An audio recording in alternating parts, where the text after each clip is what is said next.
There is an ever-growing discussion about longevity, especially among those health-conscious lifestyle enthusiasts and the biohacking enthusiasts. I'm sure that you have heard more and more about how to live a long and healthy life too, right? I'm sure that happened. And that's right, that happens today, right? There are some people, I'm sure you know, for example, this guy, or some of you do, who go to extreme like real extremes to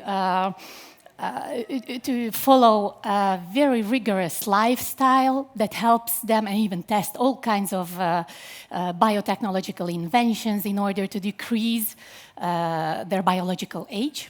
And, you know, by extension, maybe toying with the idea of never dying. Some other people dive into extreme depths into science to find evidence-based advice and evidence-based facts and information for us. So we know what kind of habits we need to build in our life in order to have a chance at a healthier, longer life, right? Not getting all kinds of chronic diseases and age well. And then some other people went on exciting, adventurous quests all over the world, like Dan Buettner here in the picture, who actually went and looked for long-lived populations around the world called blue zones and actually trying to find out their secrets. How do they get to live to 100 years or even more without getting the chronic diseases that we know here in the Western world? How do they do that without becoming, you know, demented, without becoming, without, you know, being for them difficult to move? How do they do that? So there's also that kind of thing. And to be honest, I am very inspired by all of these people. I follow them like crazy. I read everything that they write. I listen to everything that they talk about in their talks, in their podcasts. I read their books. I watch their films. Because to come clean, I am one of those healthy lifestyle enthusiasts that I was talking about at the beginning. But I am also just a normal human being. I do not have this superhuman power to follow very rigorous lifestyles. I do not have extreme amounts of free time and follow very, very complicated but very, very healthy lifestyle habits.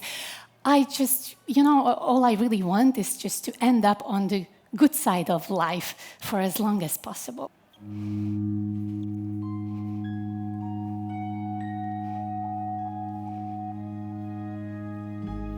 What will your last 10 years look like?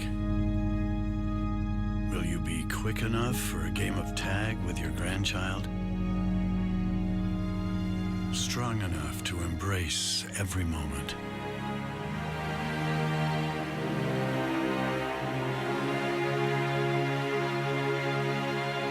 Will you grow old with vitality? Or get old with disease?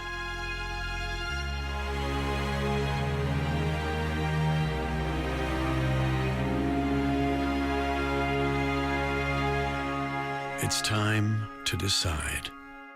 The average Canadian will spend their last 10 years in sickness. Change your future at makehealthlast.ca. So obviously that video was made by the Canadian Heart and Stroke Foundation, and when I first saw it 10 years ago, it was about 10 years ago, yes, I actually ended up in tears.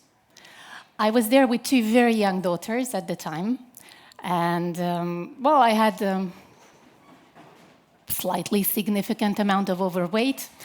I also had some recurring pain in my knee. It was a chronic pain that kept coming back and really kept me from being able to play with my children on the ground for more than a few minutes at a time.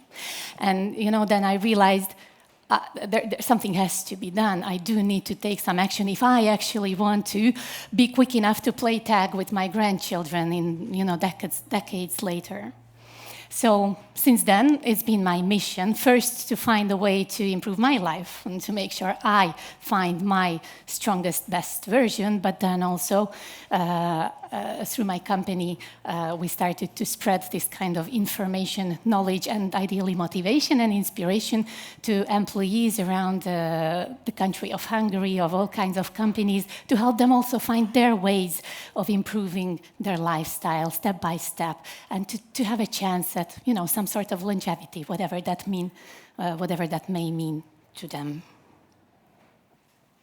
So let's talk about longevity, because that's what I came to talk about. So there are a few things that I want to give to you as some advice if you maybe are dreaming of, you know, living to 100 or something like that. So the first thing I want to tell you is that the lifestyle choices that you make really do matter.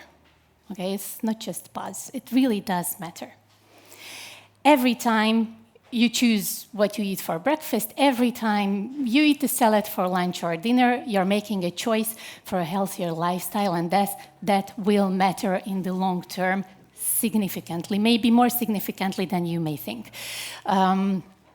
Over the past 2 decades, approximately, the studies of epigenetics, and by the way, epigenetics is a form of science where they actually are studying how environment and lifestyle changes your gene expression, so how your genes are expressed. How does environment and lifestyle change that? So that's what epigenetics does. And based on the epigenetic studies of the past 2 decades, it seems that the genes that we inherit actually define our longevity and our health somewhere between 10 to 30%, which is not a huge amount. And the rest, 70 to 90%, is down to epigenetic factors, which is environment and lifestyle. So a very big chunk is actually our lifestyle. There was the so-called Epic Norfolk study, and this is a very nice example of how great an effect actually lifestyle can have on your longevity. So they took about 20,000 adults in 5 different European countries.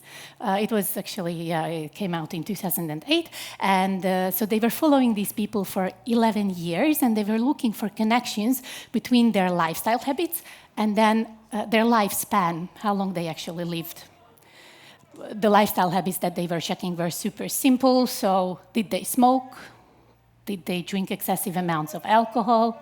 Did they eat enough vegetables and fruits? Did they exercise on a regular basis? That was what they were checking. And, well, no surprise there. They found a very strong link between healthy habits and lifespan. So what do we see here? What we see is that the people who actually smoke, drank a lot of alcohol, didn't really want to eat their fruits and veggies, and were not very interested in exercising. So those people had 3.5 times higher mortality rate than those who actually followed healthy habits. That's not a small difference, that's a huge difference. Actually, the people who didn't smoke, didn't drink excessive amounts of alcohol, exercised on a regular basis, and ate their fruits and veggies every day, tended to live 14 years longer on average. Just think about that, just for one moment. Okay, this will be really, really dangerous, but please close your eyes. Don't fall asleep, just close your eyes. And think about where you were 14 years ago.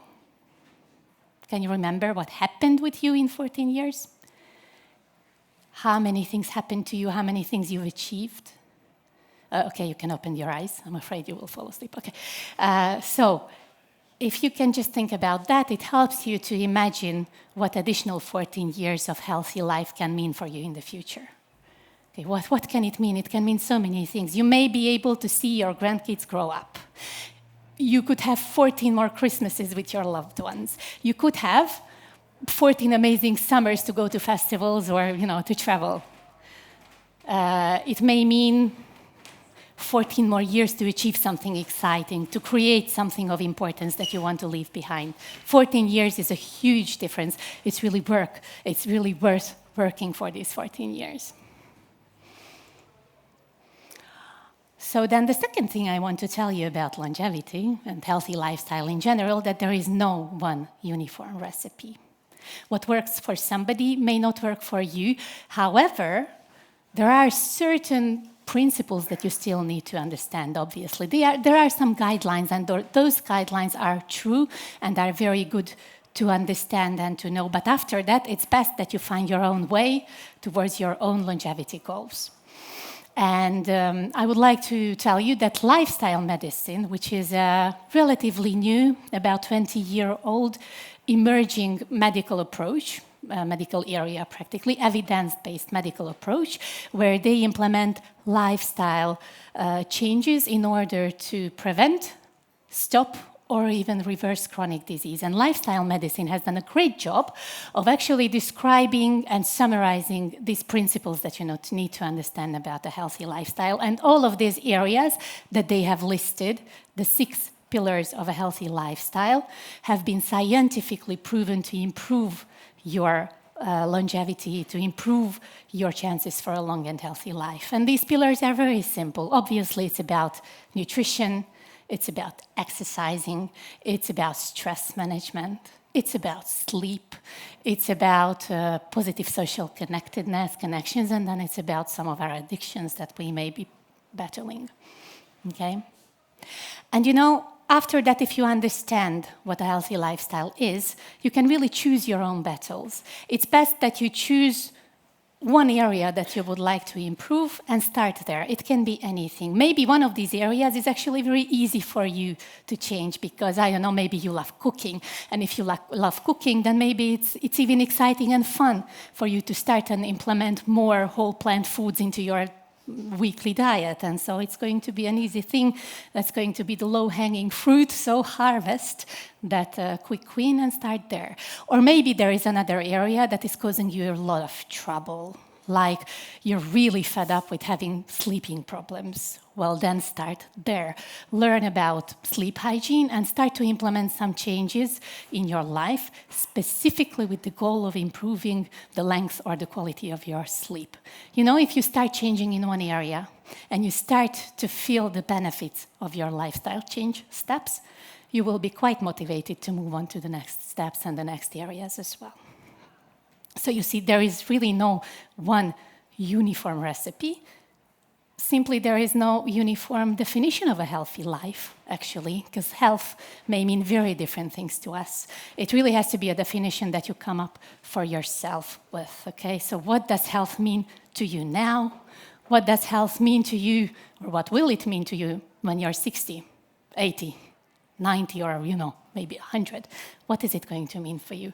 It's good, actually, to work on that definition a little bit because it really helps you to understand what needs to be done today.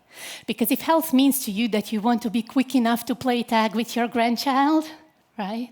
Or if it's, that you want to travel the world, then you will need to maintain good physical condition. You will need to maintain a healthy body weight. You will need to have strong bones and strong muscles and balance and coordination so you can actually do all of those things. So obviously, then you need to exercise.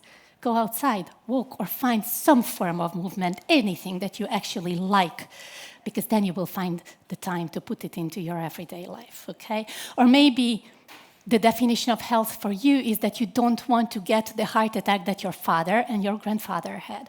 Or you don't want to be diabetic like your mother and her mother before her, and that's great. If that's your definition, maybe a predominantly plant-based whole food diet or any step towards that direction may be your best friend in that quest. And then every salad you eat and every piece of fruit you eat and every time you actually eat some beans or some nuts, you're actually tipping, the balance in your favor against all these debilitating chronic diseases. Or maybe health means to you that you want to achieve something exciting in life. Maybe there is some goal that you want to work towards, and then you will need your mental clarity and your emotional health in order, right? And then maybe for you, the first step towards a healthy lifestyle is learning stress management techniques, maybe working through some of the trauma that you had. Maybe it's about just making sure that you exercise your brain every day by learning something new, taking on challenging tasks, or, in general, just solving problems. That could be your first step towards a healthy lifestyle. Find your own way. And then the third thing I want to tell you is that comfort is your enemy. a little bit towards a healthy lifestyle. Okay, because lifestyle habits, if they're, the health-promoting kind of lifestyle habits tend to be a bit uncomfortable. And we have become quite comfortable in our modern life. And that's amazing because today we do not really have to be afraid most of the time of, starving. And we don't have the physical dangers of indigenous lifestyles. We are not hunted by lions in the streets. We're not being killed by, some other tribes members. So comfort is great, but we have also engineered practically any physical effort out of our lives, right? Because today, food doesn't have to be hunted or gathered, and then the shelters don't need to be built by our own two hands, and heavy loads don't have to be carried on our shoulders, and big distances don't have to be conquered on foot. So life is comfortable, and that's nice, and that's safe, and we love it, and that's good. However, we don't realize that all of this comfort is also chipping away at our health and at our strength every day. Have you ever heard about the concept of hormesis? No, okay, so hormesis is a biological concept that says that a stressor that in a high dose may be harmful, in small doses actually triggers an adaptive strengthening response in a living organism. That sounded very complicated, but very simply put, this is the scientific concept behind the saying, what doesn't kill you makes you stronger. Okay? Actually, for us humans, it's important to understand this because when you look at the literature of healthy lifestyle today and all of the biohacking trends that you will see on the internet, most of the things that have been found to be healthy for people are actually these hormetic effect generating things. Okay? Exercise and movement, we all know it's great for health, but actually it's a stress. It's a low-dose stress for our body. Every time we go out and train, we put some kind of stress on ourselves, but this kind of stress actually triggers a response in our body that it has to become stronger. So we grow stronger bones, we grow bigger muscles, we become, more flexible, whatever we do, but actually our body adapts to the stressor of movement. Or if you think about cold baths and cold plunges, which have become very popular, these are also some low-level stresses for our body acutely that trigger very beneficial, long-term, very beneficial effects in our cells. So we become much more resilient in many ways. And it's the same thing with fasting, okay? So when we actually decide not to eat for a while, it doesn't kill us, but actually what it does is it triggers amazing mechanisms in the body, recycling things and getting rid of things that we don't need anymore, and we become more resilient, and we become stronger, and we become healthier. Okay? So I would like to invite you to think about comfort a bit differently from now on. Okay? Because yes, healthy habits are hard. And that's okay, because that's part of the magic. Every time when you choose to get up early in the morning, and it's painful, but you do, and you go and exercise. And every time when you choose to fast, and you get this anxiety that you're really hungry, but you still choose not to eat for a while. Every time when you stick to your running routine, even when it is raining, or snowing, or freezing, or every time when you make 15 minutes for your meditation practice, even on the craziest day of the year, every time you do that, you actually overcome something that is hard. Every such moment when you embrace that kind of discomfort, every such moment makes you stronger, every such moment makes you more resilient, every such moment should make you feel a little more proud about yourself, because, it's your longevity. So embrace that discomfort. That will be the source of your power in the future.